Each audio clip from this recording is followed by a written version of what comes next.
Madam President, we cannot normalize cruelty. We cannot normalize hatred. We cannot normalize xenophobia and racism. If we're going to tell a story, let's not tell it slant. Let's tell all the truth. When we speak of migrants, we speak of Mami Ewusi Mensah Frimpong, a judge on the U.S. District Court for the Central District of California. She's the first black female judge on any of California's 4 federal district courts. She was born here in America to immigrant parents from Ghana. We speak of Peter Bosman, a medical doctor in Ghana who moved to the town of Piran in Slovenia in the 1980s and later became the first black mayor of Piran, the first black mayor in Slovenia and in the whole of Eastern Europe. We speak of T. Michael, the iconic Ghanaian Norwegian artist and designer. And of course, we speak of the late Kofi Annan, former United Nations Secretary General.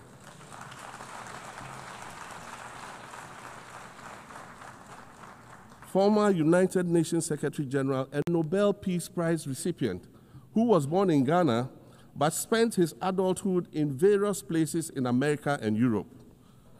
These are people who have brought great distinction to the countries that they decided to call home. Just as the migrants and the children of migrants before them did, I dare say these are not invaders. These are not criminals. Madam President, the slave trade must be recognized as the greatest crime against humanity. As the African champion on reparations, Ghana intends to introduce a motion in this August body to that effect. More than 12.5 million Africans were forcibly taken against their will and transported to create wealth for the powerful Western nations. We must demand reparations for the enslavement of our people and the colonization of our land that resulted in the theft of our natural resources, as well as the looting of artifacts and other items of cultural heritage that have yet to be returned in total. We recognize the value of our land and the value of our lives, as did our colonizers, as well as the governments that happily paid reparations to former slave owners as compensation for the loss of their property, in quotes, and that property for which they received compensation was paid referred to enslaved people who had been freed. Madam President, an increasingly insecure world is witnessing upward spending on defense budgets of bilateral partners and steep cuts in official development assistance. Since July 2024, it is estimated that there's been a 40% drop in humanitarian aid globally. In this era of global uncertainty, Africa must exercise sovereignty over its natural resources to raise the necessary funds to ensure the well-being of its citizens. The days of parceling out vast concession areas to foreign interests for exploitation must come to an end. We'll continue to welcome foreign investment, but we must negotiate better for a bigger share of the natural resources that belong to us. And we must insist on value addition to these resources. We're tired of the continued image of poverty-stricken, disease-ridden rural communities living at the periphery of huge foreign-controlled natural resource concession areas. We're tired of having people extract the most they can from us and in return offer us the very least by way of respect, consideration, and dignity. We're tired of not being represented in ways that reveal the richness and complexity of our history or acknowledge all that we have overcome to arrive here in this liminal space of untold possibilities. Allow me to echo the Indian-American writer Arundhati Roy, who wrote, "Another world is not only possible, she's on her way. On a quiet day, I can hear her briefing." I want to add that for the sake of Africa, and quite selfishly for the sake of my 18-year-old daughter, I hope that this new world that is arriving is a place of safety and equality for women and girls. Good morning, good evening, and good afternoon, Africans. I hope you're faring well where you are, and if you're not faring well, please fare well where you are. See, I'm a very proud African, and I'm proud of many things that we black people have done. I'm proud of the inventions. I'm proud of our leaders. I'm so proud of so many things. Actually, recently, Kenya lost a very prominent leader. That was not just a politician, he was a leader. Many times we don't have leaders, we have politicians. this man was also a reformist, right? Is the reason why we can make videos to criticize our leaders whom we see are not doing right. It is because of him. He fought for multipartism, he fought for devolution, he fought for the construction of the 2010 constitution, which brought a lot of freedom and a lot of flexibility to the common mwananchi, the common citizen in Kenya. And not just in Kenya, we've had big leaders appear. We had Nyerere from our neighbor Tanzania. We have Yoweri Museveni. We had from the West Africa, we had the man called not Nana, but this guy, Kwame Nkrumah, right? We had Kwame Nkrumah. Towards Kenya to the north, we had Haile Selassie, right? So it's a good thing that we've had these leaders. Back then in Egypt, we had a very strong leader. His name was Jamal Abdel Nasser. Yeah. So I'm so proud to have them. I'm so proud that I live on this land, right? So we haven't run out of good leaders, right? So today I want us to analyze and I want us to look at a speech that the current president of Ghana, President John Dramani Mahama, right? He sounds almost Indian, but he's African. He made a very powerful speech in the United States of America, United Nations Assembly, General Assembly. So I want us to listen to him and then give you a critical analysis. So let's dive in. President of the Republic of Ghana, I request protocol to escort His Excellency and invite him to address the Assembly.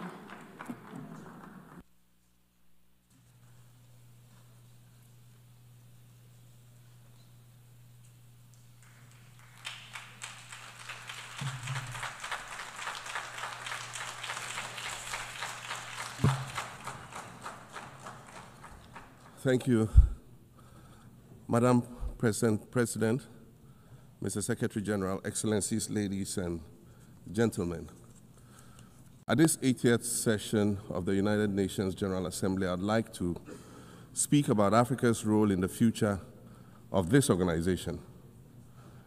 However, it's impossible to do that without first considering the collective role that Africa played in its founding, which was small and relatively insignificant. Of the 51 member states involved in the founding of the United Nations in 1945, only 4 were African: Egypt, Ethiopia, Liberia, and South Africa. It is important to point out that the United Nations came into being in the aftermath of World War II because of the inability of its predecessor, the League of Nations, to avert a large-scale global conflict, which had been its guiding purpose when it was founded in 1920 at the end of the First World War. Out of the 42 founding member states of the League of Nations, only 3 were African: Liberia, the Union of South Africa, and Ethiopia. Egypt was to join later in 1937. Africa's overall participation in the organization's founding was minimal and relatively unimportant. That's because before all the other talks and meetings, representatives from a group of 14 nations gathered in Berlin for a series of discussions that began in 1884 and which led to the partitioning and formal colonization of the African continent, which is also called the Scramble for Africa. It has famously been written that past is prologue. Well, in the past, the majority of the 54 nations that now comprise Africa were never offered a seat at the table where plans for a new world order were being drawn. But, Madam President, as fate would have it, the tables are turning, and Africa's role in the authorship of whatever is yet to come for this world is going to be huge, and it will be consequential. According to this organization's own projections, by the year 2050, more than 25% of the world's population is expected to come from the African continent. Additionally, by 2050, 1/3 of all young people aged between 15 to 24 will be residing on the African continent. So you see, the future of this world is African. Allow me to say this once again a little louder for those of you in the back. The future is African.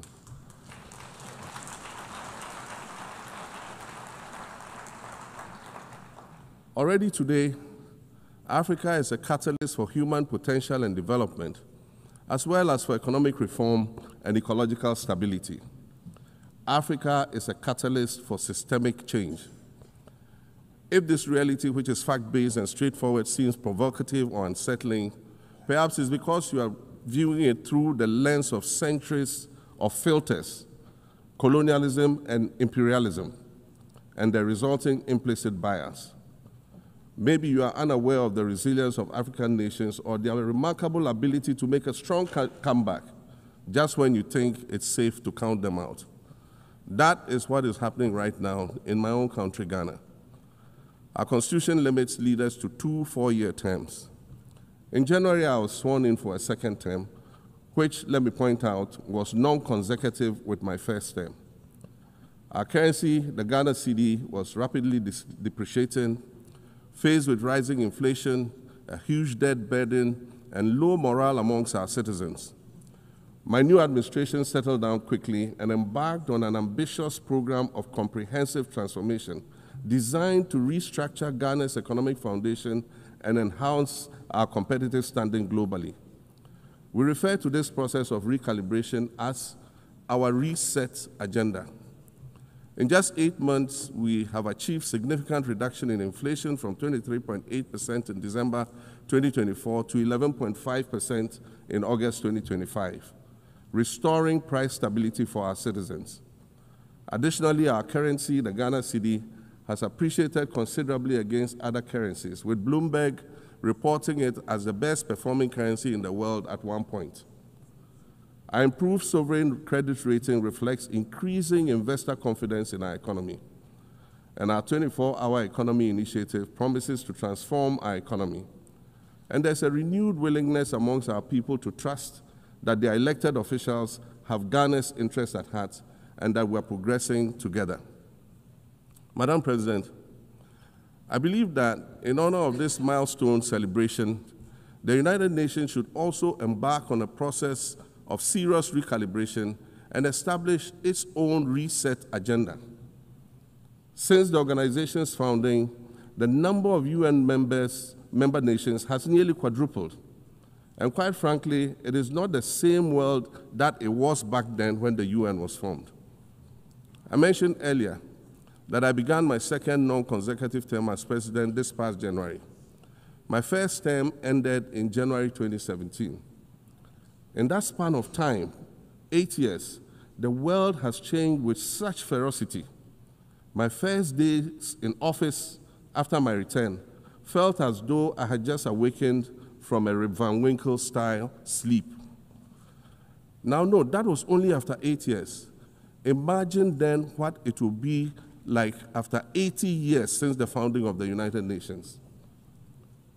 In 1945, the sun had not yet set on the largest empire in history. The most common mode of international travel was by sea. The personal computer had not been invented, let alone made portable. And television, a new convenience, was still in its infancy, albeit in black and white color. Relations between the US and the Soviet Union were turning frosty, with Winston Churchill declaring that an iron curtain has descended across the European continent. Fast track 80 years on. In today's world, hundreds of thousands of commercial flights take off and land every day. Libraries have been digitized so that volumes of literature can exist on a small device, small enough to fit inside your pocket. We live in a world of cryptocurrency, artificial intelligence, social media, the internet and its dark hidden dungeon of the dark web, all of which carry a potential threat to global peace and security. Climate change is real, and we're fighting a losing battle against the loss of Maldives and other island nations to the rising sea level, against the loss of Timbuktu to desertification, and the Amazon forest to global warming and deforestation. Madam President, the UN Founding Charter is outdated when it comes to representation in this August Assembly. The most powerful post-World War II nations are still being rewarded with an almost totalitarian guardianship over the rest of the world. And yet, the first sentence in Chapter 2, Article 1 of the UN Charter declares that the organization is based on the principle of sovereign equality of all its members. If this were true, and was the case, a continent as large as Africa, with its numerous UN member states, would have at least one permanent seat on the Security Council.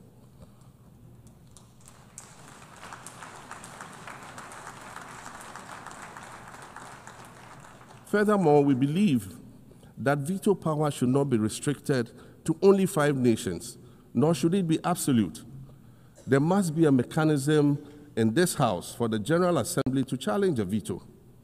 No single nation should be able to exercise an absolute veto to serve its own interests in a dispute. In 1995, during the 50th anniversary of the United Nations, Nelson Mandela stood in this very spot, and he said, "The United Nations has to reassess its role, redefine its profile, and reshape its structures. It should truly reflect the diversity of our universe and ensure equity among the nations in the exercise of power within the system of international relations in general and the Security Council in particular." I close quotations. 30 years later, we African leaders are still making the same simple request for a permanent seat on the Security Council with the power of a veto. So today, Madam President, I stand here in this exact spot and ask the world, if not now, then when? We demand not only a reform of the Security Council, but also a reset of the global financial architecture, which is currently rigged against Africa. Africa must have a greater say in the world's multilateral financial institutions. And while I'm making requests, I'd like to call for the removal of the blockade on Cuba. As Dr. Kwame Nkrumah, our nation's founder, famously said, "We seek to be friends with all and enemies to none." The Cuban people shed their blood on African soil in the fight against apartheid. And indeed, Cuba has been and continues to be a faithful friend of Africa. You see, the very fact that I can stand here and ask these things and say these things, and the fact that all nations can ostensibly gather here to address critical global issues, air our grievances, and express our concerns, that is what makes the survival of this organization so important. In every old city or village, you will find a town square, or a courtyard, or a plaza that once served as a gathering space for the citizens of the community and their leaders. Meetings and celebrations were held there, as were trials and elections. And these were spaces that brought people together and held them together as a community. Sadly, time and technology have eroded these spaces. Madam President, in many ways, the United Nations is the proverbial town square of our modern global village. And it has never been more critical for us to protect this one space that brings and holds the world nations together as a community. The internet, social media platforms, and artificial intelligence offer us the illusion of connectivity, when in fact what they do is reinforce isolation by using algorithms that ensure that we do not receive new ideas and perspectives, but rather more of the same content. We are served alternative facts and manipulated images, making it easy to disseminate disinformation and sow seeds of division amongst communities. Madam President, these are dangerous times. Our world is currently experiencing a rise in nationalism and economic instability. There's a general breakdown of multilateralism. Various acts of aggression have been committed against the sovereignty of others, and nations are attempting to circumvent the very safeguards that were put in place to prevent large-scale global conflict. These conditions are all too similar to the ones that led to the League of Nations' failure in fulfilling its mandate. The denial of visas to President Abbas and the Palestinian delegation sets a bad precedent and should be deeply worrying to all member nations of the United Nations. Ghana recognized the state of Palestine in 1988 and supported a two-state solution to the conflict since then. And I say, contrary to the claims of some, a two-state solution would not be a reward for Hamas. It would rather be a reprieve for the hundreds of thousands of innocent women and children and people who are facing collective punishment and forced starvation for no reason other than the fact that they are Palestinian. For nearly 2 years and for the fear of reprisals, we here in this General Assembly have been playing hide and seek with language to find the right words to help us avoid or excuse what we all know is taking place in Gaza. But here's the thing, it doesn't matter what you call it. If it looks like a duck, it swims like a duck, and quacks like a duck, well, then it must be a duck. The crimes in Gaza must stop.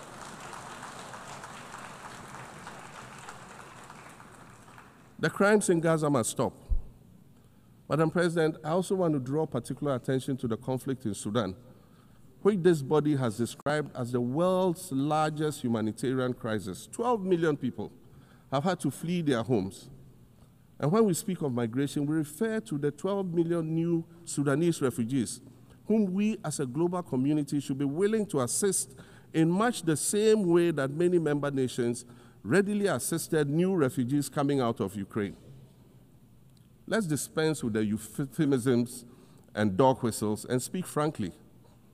It is not a mystery that when leaders of Western nations complain of their migration problems, they are often referring to immigrants from the global south. But many of those immigrants are climate refugees. And interestingly, the global north emits 75% more greenhouse gases than the global south. However, the effects of climate change are more severe in the global south because we lack the resources to address them effectively. And so when the desert encroaches on our villages and towns and they become unlivable, we are forced to flee. Warsan Shire, a Somali-born prophet, a Somali-British poet born in Kenya to Somalian refugee parents, was London's first youth poet laureate. She writes in her poem titled Home.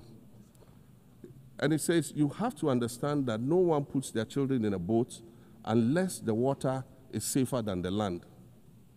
No one bends their palms under trains beneath carriages. No one spends days and nights in the stomach of a truck feeding on newspaper unless the miles traveled mean something more than just a journey. Madam President, we cannot normalize cruelty. We cannot normalize hatred. We cannot normalize xenophobia and racism. If we're going to tell a story, let's not tell it slant. Let's tell all the truth. When we speak of migrants, we speak of Mami Ewusi Mensah Frimpong, a judge on the U.S. District Court for the Central District of California.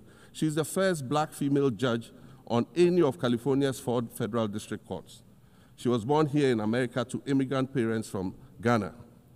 We speak of Peter Bosman, a medical doctor in Ghana who moved to the town of Piran in Slovenia in the 1980s and later became the first black mayor of Piran, the first black mayor in Slovenia and in the whole of Eastern Europe. We speak of T. Michael, the iconic Ghanaian Norwegian artist and designer. And of course, we speak of the late Kofi Annan, former United Nations Secretary General.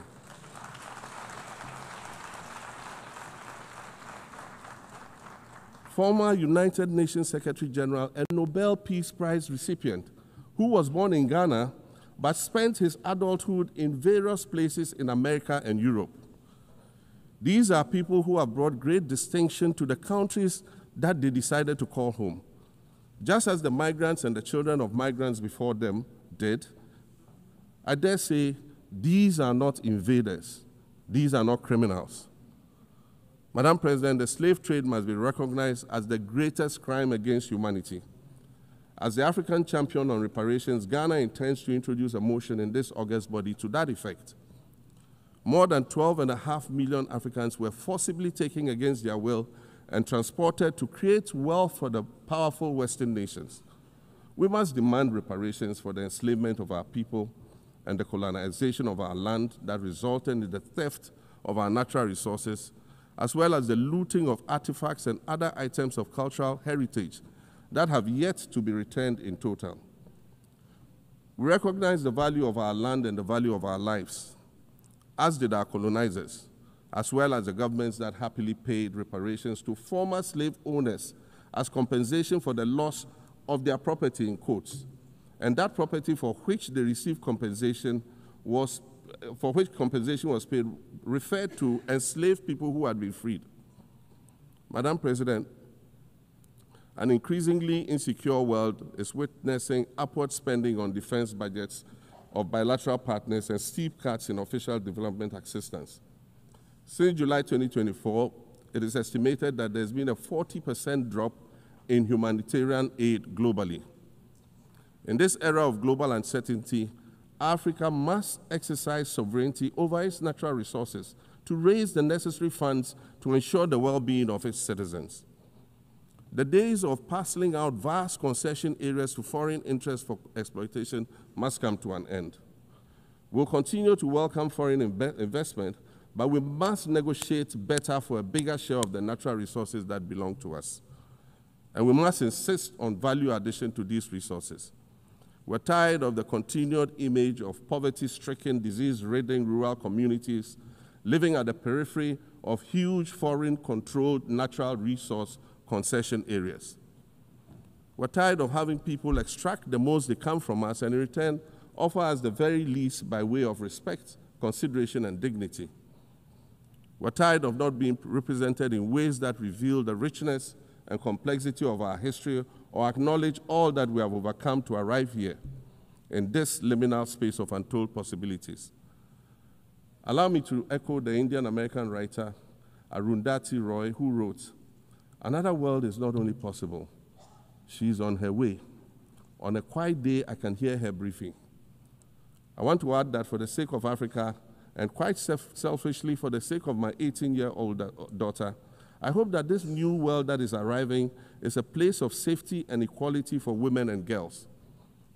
To succeed, we must empower everyone, including women and girls, to reach their full potential. In closing, Madam President, I'd like to congratulate you on your election to preside over this historic 80th General Assembly and on being the 5th woman to hold this distinction. I'd also like to congratulate Her Excellency Nana Jane Opoku-Agyeman on being the first woman Vice President of Ghana.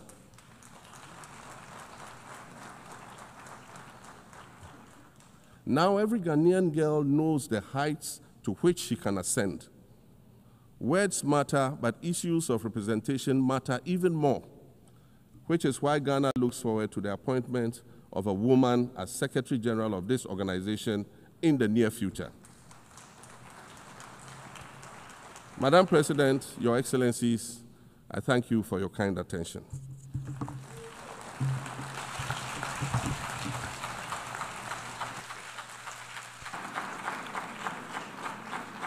On behalf of the General Assembly, I wish to thank the President of the Republic of Ghana. Guys, that is Mr. John Dramani Mahama, the President of Ghana, right? He is the one who follows. He's the successor of Nana Akufo-Addo, right? So this president is very unique. I don't think he's doing it for the show. Me listening to him, I have analyzed these words, and there are things I have understood. This man was not only speaking about his country, he was not only speaking about his own people, the Ghanaians. This man was speaking about Africa. This man went ahead and spoke of people outside Africa. He spoke of the country of Accra, of Cuba, you know, Fidel Castro. Fidel Castro was a very good friend to Africa and also a personally good friend to Nelson Mandela. They were like the ring and the ring finger, Chanda na Pete, right? They loved each other as brothers even though they didn't share the same skin. They shared the same blood, and they shared the same heart and the same spirit. The spirit of togetherness, the spirit of putting the needs of your people ahead of your own, right? Right now, Africa is plagued with selfish leaders. Look at Tanzania right now. Tanzania is plagued by leaders. The leader does not want to get into power, to get out of power. Once you become a leader, you want to live there forever. Doesn't matter what you do, doesn't matter how many blood you shed, as long as you stay there. Now that's not leadership. That's dictatorship. Doesn't matter you're a man or you're a female. A leader is a leader. A dictator is a dictator. Many people, many Africans are crying because they have bad leadership in their own country. Kenya, we are crying. Tanzania is right now crying. Sudan, our neighbors, they are so much crying because of the genocide going on there. And John Mahama, the president, has recognized all this. He has spoken about the war in Sudan. He has spoken about the conflict in other parts of Africa, right? He has spoken of togetherness. He has spoken of Black Americans. You see, he has acknowledged the works that Nana Akufo-Addo laid, because it was through the leadership of Nana Akufo-Addo that we saw the establishment or the initiative of the Year of Return. It was during that time that the Year of Return was established. And so right now we have black people, Black Americans going to Ghana because of Nana Akufo-Addo, and he has recognized that. You see, Ghana was the gateway outside Africa. And Cape Coast, the Cape Coast Castle, lies as a very big witness to the atrocities that were committed against black people, right? So, who is a brother? A brother is not someone with whom you share your skin color. No. And I want to add one thing. Actually, I have a lot to add. I want to add that sometimes that with whom you think is your brother may not come through for you. It might be a stranger. Even that person you call a friend may not come through for you. It can be a stranger. Right? Remember this, and I want you to always remember this. The blood of the covenant, is thicker than the water of the womb. Remember that. The blood of the covenant is thicker than the water of the womb. Now you can fill the gaps. Leadership in Africa is deteriorated. It is rotting. It is rare to find such leaders. You see, how a man speaks is how he thinketh. If you speak good words, if you speak messages of positivity, messages of productivity, messages of conservativeness, your mind is likewise. But if you speak the messages of destruction, the message of unkindness, the messages of hate, that reflects your mind. And it is a bad thing when you become a president in such a mindset. I'm proud about the messages that the president has given out. He has spoken about Africa, the slavery, the colonialism, the scramble of Africa, the establishment of the United Nations after the failure by the League of Nations. You know, League of Nations was supposed to stop the war in 1918. and never again to happen. What happens later? We have a Second World War, which again ends in 1945. So after 1945 is when we now have the establishment of the United Nations. And the United Nations, during its establishment, only 4 countries in Africa were present, right? Only 4 out of the 54. Back then they were 53 because some countries were reproduced. Back then they were maybe less than 53, but let's use 53. And so he also calls for the United Nations to be polished. There are some parts that are dusty, it needs to be polished, right? It needs to fit Africans as members of the veto, because we don't have veto, African vetoes, we don't have. But Africa is a very big continent. So all these other continents can decide for this continent. You see, it's unfair. He has addressed that as well. So this is a good leader, this is a proper leader, a leader that understands, and a leader that speaks. Yeah. I know you may have other ideas, you may have noticed other things, or maybe you just have a thought that you want to share. Kindly share them on the comment section. Let's further this discussion. Let's talk more, and let's learn from one another. Yeah. This is EFK Original Documentary. If you like my work, support me, subscribe. I'll surely appreciate, and see you in the next one.